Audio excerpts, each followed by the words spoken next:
کون ہے جو مجھ سے یہ باتیں سیکھے اور ان پر عمل کرے یا ان کو سکھائے جو اس پر عمل کرے. اللہ کے نبی نے کیا فرمایا؟ کون ہے جو مجھ سے یہ باتیں سیکھے اور اس پر عمل کرے یا ان کو سکھائے جو اس پر عمل کریں. ایک طلب پیدا کی، کون ہے؟ حضرت ابو ہریرہ رضی اللہ عنہ نے عرض کی، اللہ کے رسول میں سیکھوں گا، اس پر عمل کروں گا اور انہیں سکھاؤں گا جو اس پر عمل کرے. تو آپ صلی اللہ علیہ وسلم نے میرا ہاتھ پکڑ لیا. حضرت ابو ہریرہ رضی اللہ عنہ فرماتے ہیں کہ اللہ کے نبی نے میرا ہاتھ پکڑ لیا اور 5 باتیں گنوائیں، 5 باتیں گنوائیں کہ ان 5 کو سیکھو اور ان پر عمل کرو. پہلی بات فرمائی، اتق المحارم تکن عبد الناس، حرام چیزوں سے بچ جاؤ، حرام چیزوں سے بچ جاؤ تو تم سب سے بڑے عبادت گزار بن جاؤ گے. ہاں، آج ہمارے ذہنوں میں سب سے بڑا عبادت گزار کون ہے؟ بہت تہجد، بہت صلاۃ التسبیح، بہت اشراق، بہت قرآن، بہت قرآن کے ختم، بہت روزے، بہت تراویح، بہت اور آپ نے کیا فرمایا؟ سب سے بڑا عبادت گزار کون ہے؟ جو حرام چیزوں سے بچ جائے. ایک آدمی فرائض کو پورا کر رہا ہے اور حرام سے بچ رہا ہے تو آج کے دور کا وہ کیا ہے؟ بہت بڑا. اس زمانے میں تھا تو آج کے دور کا تو ولی اللہ ہے. سب سے بڑا عبادت گزار، حرام چیزوں سے بچو. اب حرام کیا کیا ہے؟ دیکھو ہمارے ذہنوں میں شراب حرام، کتا حرام، سور حرام، جس طرح یہ حرام ہے بہت ساری چیزیں حرام ہیں بھائی. بعض چیزوں کا دیکھنا حرام ہے، بعض چیزوں کا سننا حرام ہے، بعض چیزوں کا بولنا حرام ہے، بعض چیزوں کا پہننا حرام ہے، بعض چیزوں کا خریدنا حرام ہے، بعض چیزوں کا گھروں میں رکھنا حرام ہے. جو بھی حرام کے درجے کی چیزیں ہیں اس سے بچو. جو بھی حرام کے درجے کی چیزیں اس سے بچ جاؤ. ہاں، ایک آدمی نے نا رشوت کے پیسے جیب میں ڈالے ہوئے ہیں، رشوت کے پیسے نا، اور گوشت کون سا تلاش کرتا ہے؟ حلال کا. وہ حرام گوشت نہیں کھائے گا. اور رشوت کے پیسے بھی، جیسے مری مرغی حرام ہے، جیسے کتا حرام ہے، جیسے سور حرام ہے، گدھا حرام ہے، رشوت بھی کیا ہے؟ تو گوشت میں حلال حرام سمجھ میں آتا ہے لوگوں کو، پیسے پہ نہیں سمجھ میں آتا. بہنوں کو وراثت میں حق نہیں دیا، یہ حرام کھا رہا ہے. حرام چیزوں سے بچ جاؤ، تم سب سے بڑے عبادت گزار بن جاؤ گے. دوسری بات فرمائی، وَرْضَ بِمَا قَسَمَ اللَّهُ لَكَ تَكُنْ أَغْنَى النَّاسِ، اللہ کی تقسیم پر راضی رہو، اللہ کی تقسیم پر راضی ہو جاؤ تو تم سب سے بڑے غنی بن جاؤ گے. اللہ کی تقسیم پر بھی، اللہ کی تقسیم ہے، نہ کسی کو گورا بنائے کسی کو کالا بنائے، کسی کا قد لمبا ہے کسی کا قد چھوٹا ہے، کسی کی ناک بڑی ہے کسی کی چھوٹی ہے، کسی کی لمبی ہے، کسی کو اللہ نے بہت خوبصورت بنایا، کسی کو بہت سادہ شکل بنایا، کسی کو مالدار بنایا کسی کو غریب بنایا، کوئی جھونپڑے والے کے گھر پیدا ہو گیا، کوئی مال والے کے گھر پیدا ہو گیا، کوئی ساری زندگی سائیکل پہ رہتا ہے، کوئی ساری زندگی گاڑی سے نہیں اترتا ہے، کوئی جہاز سے نہیں اترتا ہے. یہ تو اللہ کی تقسیم ہے. کوئی روز ہسپتال اور ڈاکٹر، اور کوئی ماشاءاللہ کوئی کبھی ہسپتال جاتے ہی نہیں.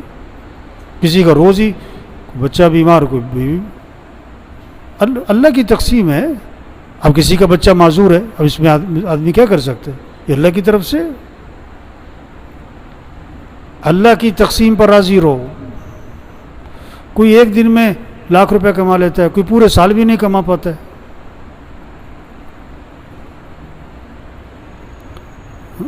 کسی کو مزدور بنایا ہوا ہے، کوئی کسی کو مل کا مالک بنایا ہوا ہے، کسی کو مل کا چوکیدار بنایا ہوا ہے. اللہ کی تقسیم پہ راضی رہو تو تم سب سے بڑے غنی بن جاؤ. اللہ پر اعتراض نہ کرو، اللہ سے شکوہ نہ کرو. تیسری بات فرمائی احسن الی جارک تکن مؤمنا، کہ اپنے پڑوسی کے ساتھ اچھا سلوک کرنا تو تم کامل ایمان والے بن جاؤ گے. پڑوسی کے ساتھ اچھا سلوک کرنا، پڑوسی کو دکھ نہ دینا. اپنا گھر دھویا اور پڑوسی کے گھر کے سامنے پانی کھڑا کر دیا.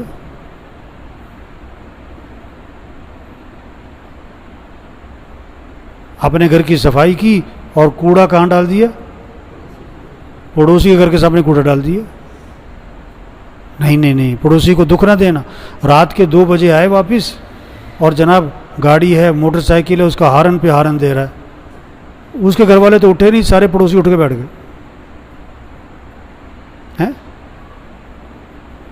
پڑوسی کو دکھ نہ دینا. آپ صلی اللہ علیہ وسلم نے فرمایا کہ جبریل علیہ السلام بار بار پڑوسی کے بارے میں آ کے نصیحت کرتے رہے، اس کے حقوق بیان کرتے رہے. مجھے یہ اندیشہ ہوا کہ شاید وراثت میں بھی اس کا حق رکھ دیا جائے گا. پڑوسی کے ساتھ اچھا سلوک کرنا تو تم کامل ایمان والے بن جاؤ. چوتھی بات فرمائی کہ اپنے بھائی کے لیے وہی پسند کرنا جو اپنے لیے پسند کرتے ہو تو تم کامل مسلمان بن جاؤ گے. ہاں، اپنے بھائی کے لیے آپ نہیں چاہتے کہ آپ کے گاڑی کے سامنے کوئی گاڑی لگا کے چلا جائے. آپ بھی کسی گاڑی کے سامنے گاڑی مت لگاؤ.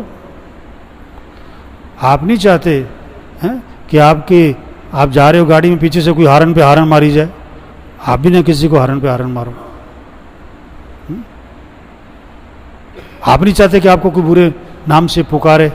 آپ بھی کسی کو برے نام سے نہ پکارو. آپ نہیں چاہتے آپ کو کوئی گالی دے. آپ بھی کسی کو گالی مت دو. جو اپنے لیے پسند کرتے ہو وہی اپنے بھائی کے لیے پسند کرو تو تم کیا بن جاؤ گے؟ کامل مسلمان. کامل مسلمان. پانچویں بات فرمائی کہ زیادہ ہنسی سے پرہیز کرنا. ولا تکثر الضحک فإن کثرة الضحک تمیت القلوب، کہ زیادہ ہنسی سے آدمی کا دل مردہ ہو جاتا ہے.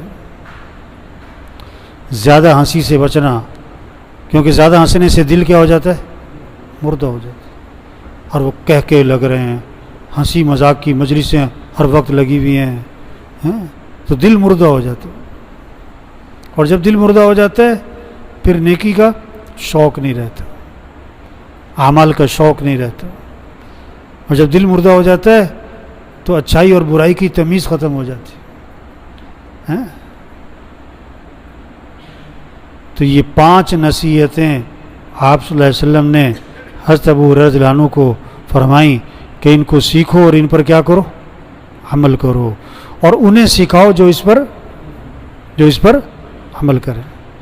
تو سب نیت کرو بھی ان 5 پر عمل کرنا ہے انشاءاللہ، اور انہیں سکھانا ہے جو اس پر. آپ نے حدیث سنی، آپ دوسروں کو جا کے سنو. اللہ کے نبی نے کیسے شوق پیدا کیا کہ کون ہے جو سیکھے گا میرے سے، اور پھر ہاتھ پکڑ کے سکھایا.